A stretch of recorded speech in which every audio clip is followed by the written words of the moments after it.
ওকে। আজকে আমরা আজকে আমরা মেইনলি কথা বলবো যে অডোর যে ডেকোরেটর গুলো আছে।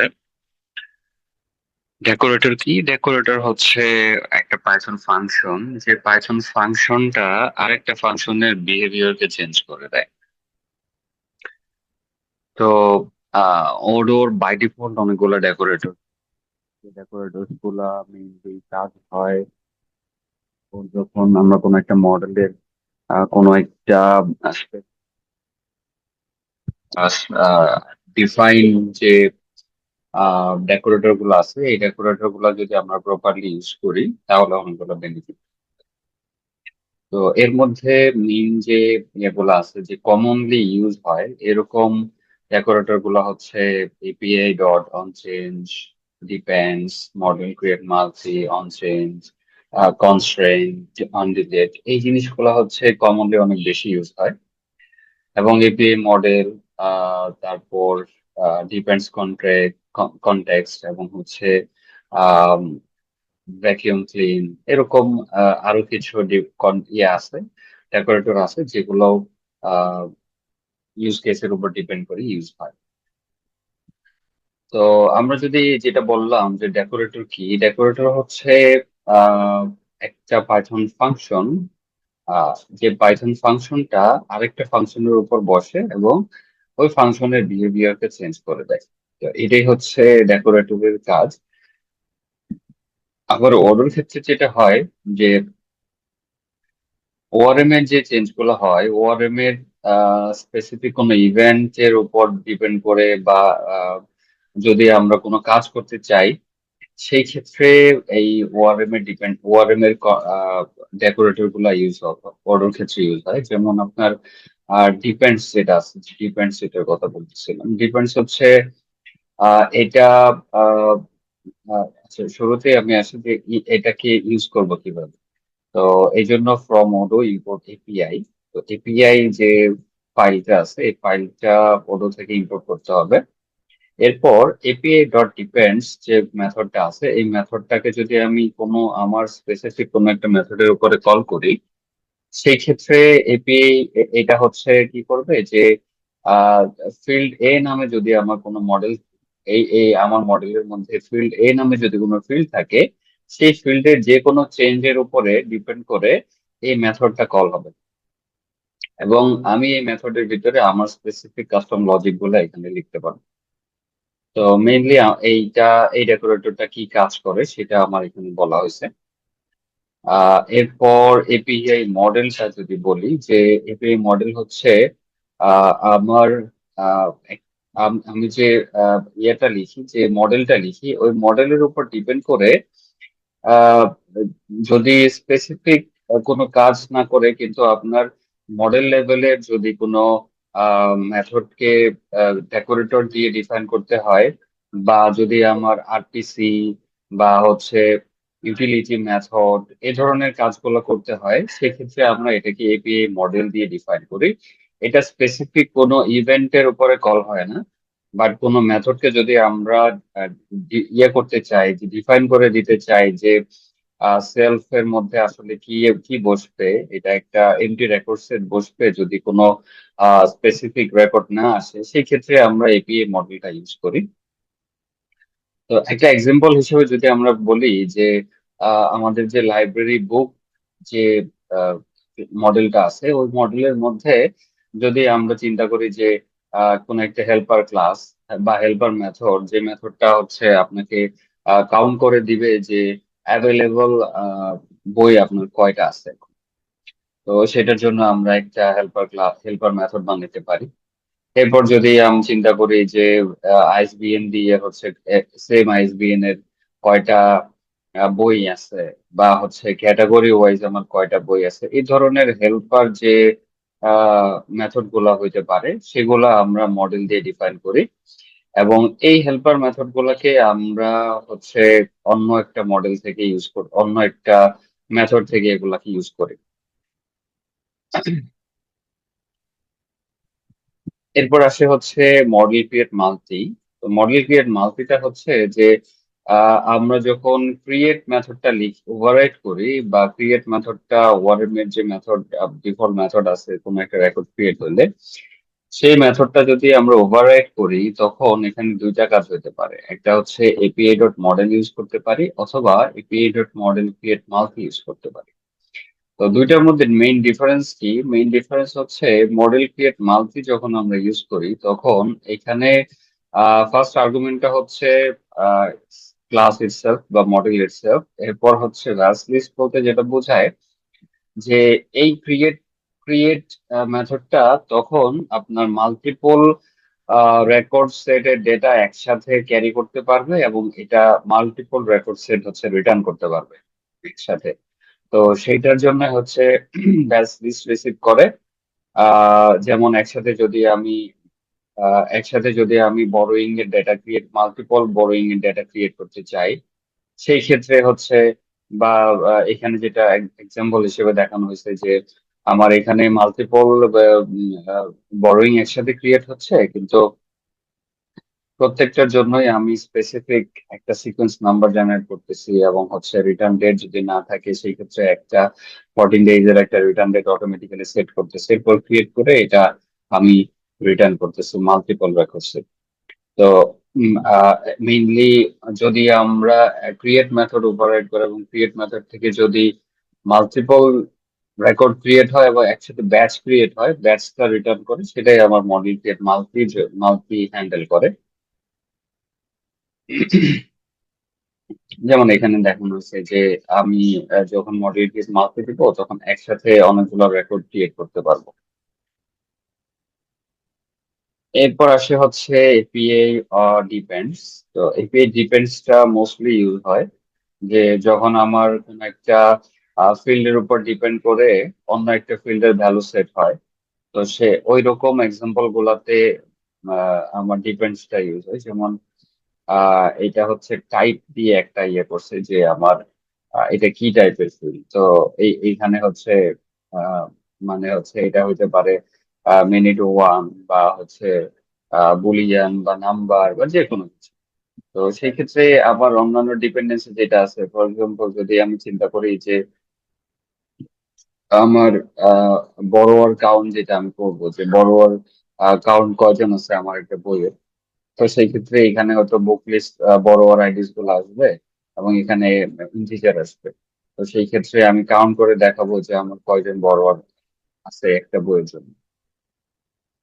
তো ডিপেন্ডেন্সি ফরম্যাট এখানে দেওয়া হয়েছে যে এটা সিঙ্গেল ফিল্ডের উপর হইতে পারে, মাল্টিপল ফিল্ডের উপর হইতে পারে। ইভেন এটা যদি আপনার রিলেশনাল কোনো ফিল্ডের উপরেও হয়, যেমন আপনার পার্টনার আইডি একটা রিলেশনাল ফিল্ড, এইটার নেম চেঞ্জের উপর ডিপেন্ড করে আপনার কোনো একটা কম্পিউট মেথড কাজ করবে সেটাও possible। এভাবে করে আমি যদি একটা রিয়েল এক্সাম্পল দেখি যে এখানে আমি যেটা বলছিলাম যে বড়োয়ার আইডিস যদি আমি ডিপেন্ডসে দিই এবং বড়োয়ার কাউন্ট যদি করতে চাই, সেই ক্ষেত্রে বড়োয়ার কাউন্ট হচ্ছে আমার একটা ইন্টিজার ফিল্ড, এবং এখানে আমি এটা কম্পিউট মেথড না দিচ্ছি। মেথডের নামের এটা হচ্ছে একটা স্ট্যান্ডার্ড ফরম্যাট যে শুরুতে প্রিফিক্স কম্পিউট, এরপরে আপনি যা করতে চান, যেমন বড় কাউন্ট করতে চান। তো এইভাবে করে হচ্ছে কম্পিউট মেথড গুলো ডিফাইন করা হয়।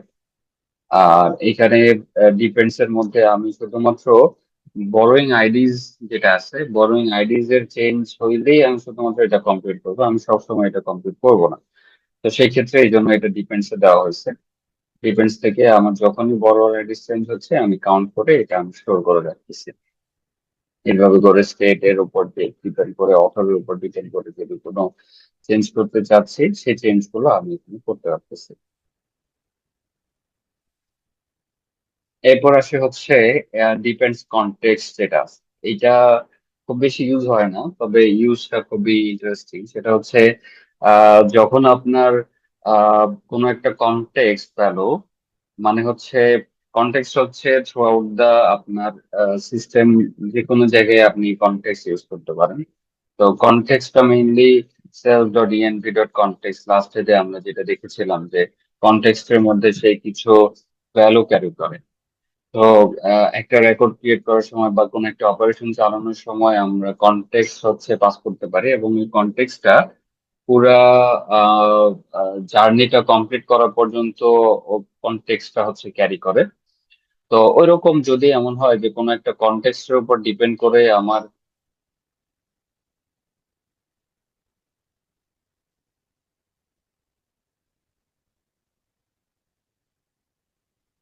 কোনো একটা কনটেক্সটের উপর ডিপেন্ড করে আমার কোনো একটা কমপ্লিট মেথড কাজ করবে বা কোনো একটা চেঞ্জ হবে, সেই ক্ষেত্রে এইটা হচ্ছে ডিপেন্ডস কনটেক্সটটা ইউজ করা হয়। উম, যেমন এইখানে হচ্ছে একটা এক্সাম্পল আছে যে আহ, এখানে কোম্পানি কারেন্সিতে যদি আমি মানে আমার লাইব্রেরি বুকের ইয়েটা যদি মাল্টিপল, আমার ইআরপিটা যদি মাল্টি কারেন্সি সাপোর্টেড হয়, সেই ক্ষেত্রে কোম্পানি কারেন্সি যদি আমি কোম্পানি কারেন্সি অনুযায়ী বুকের প্রাইসটা যদি ক্যালকুলেট করতে চাই, সেই ক্ষেত্রে আমরা ডিপেন্ডস এর মধ্যে কোম্পানি দিতে পারি, কারণ অলওয়েজ কনটেক্সটের মধ্যে হচ্ছে কোম্পানিটা থাকে। তো ওই কোম্পানির উপর ডিপেন্ড করে আমি আহ, বইয়ের যে দামটা আছে সেই দামটা কারেন্সি কনভার্সন করে যে রেটটা হয় সেই রেটটা আমি এখানে স্টোর করে রাখতে পারি। এভাবে আরো কিছু এক্সাম্পল আছে এখানে। এরপর আসে হচ্ছে API on change, most used একটা ডেকোরেটর। এটা হচ্ছে যখন আমরা কোনো একটা ভিউ লেভেলে বা ইউআই লেয়ারে কোনো একটা ফিল্ডের চেঞ্জটা ট্রিগার করতে চাই। ফর এক্সাম্পল, আমরা যখন আহ, কোনো একটা যখন বড় ক্রিয়েট করতেছি, তো আমি যদি চাই যে যখন আমি কোনো একটা বড় ক্রিয়েট করতেছি একটা বই, তো যখন আমি কোনো একটা মেম্বার সেট করতেছি, মেম্বার চেঞ্জের সাথে সাথে দেখেন এখানে বড় নেম, ইমেল, ফোন নাম্বার এগুলো অটো ফিল হয়ে গেল। তো এই যে অটো ফিল হয়ে গেল, এটা হচ্ছে আমার ওই ফিল্ডের উপরে অন চেঞ্জ ট্রিগার করা। যখনই আমার ওই মেম্বারটা অন চেঞ্জ ট্রিগার হয়েছে, সাথে সাথে ওই মেম্বারের ইনফরমেশন থেকে আমি হচ্ছে ফোন নাম্বার, ইমেল নেম, এই জিনিসগুলো অটো ফিল করাই দিচ্ছে। এই যে এইভাবে যে অনচেঞ্জ মেম্বার আইডি আমার use করা হয়েছে, এটা সেম ভাবে আমি কি করতেছি অনচেঞ্জ, এরপর কোন ফিল্ডের উপর চেঞ্জ করতেছে সেটা এইভাবে করে অনচেঞ্জ মেথডটা ডিফাইন হয়। এরপর হচ্ছে অনচেঞ্জ এর উপর ডিপেন্ড করে আমার অন্যান্য যে ফিল্ড গুলো আছে, বড় নেম, ফোন, এই ফিল্ড গুলো হচ্ছে এটার উপর ডিপেন্ড করে আমি সেট করতেছি। এভাবে বুক আইডি, বড় ডেট, হ্যাঁ, এরকম করে যে চেঞ্জ গুলো আছে বা ওই ওই ফিল্ডের উপর ডিপেন্ড করে যে চেঞ্জ গুলো করতে হবে, সেটা যদি ট্রিগার করতে চাই তখন আমরা ট্রিগার করে ওই কাজগুলো করতে পারি।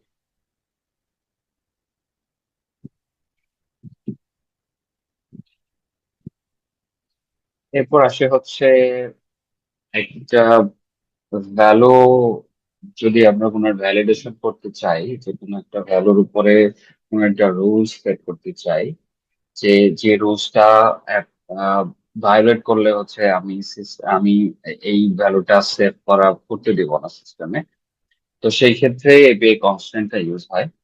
তো কনস্ট্যান্ট ইউজ করার ফরম্যাট হচ্ছে কনস্ট্যান্টের ভিতরে ফিল্ড দিতে হয়, বা আপনার যে কলাম সেট গুলো আছে কলাম গুলো দিতে হয়, যে এখানে ফিল্ড ওয়ান, ফিল্ড টু, এভাবে করে যখনই এই field one, field two value change হয় তখনই এই কনস্ট্যান্ট মেথডটা কল হয়।